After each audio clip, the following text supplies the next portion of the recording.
Ligtas na nakabalik sa Pilipinas ang 442 Pilipino mula sa United Arab Emirates na apektado ng kaguluhan sa Middle East.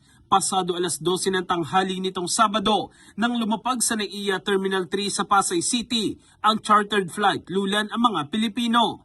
Kasama rin sa flight si Migrant Workers Secretary Hans Leo Kakdak at mga opisyal ng Migrant Workers Office sa Dubai. Sa mahigit 400 Pinoy, mahigit 200 ay overseas Filipino workers. Sinalubong sila ng iba't ibang government agencies na pinangunahan ng DMW kasama ang OWA, DSWD, DOH, TESDA at Bureau of Immigration.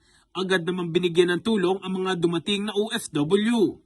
Isinagawa ang repatriation alinsunod sa direktiba ng Pangulo upang matulungan ang mga Pilipinong nais makauwi mula UAE dahil sa umiiral na tensyon sa rehiyon.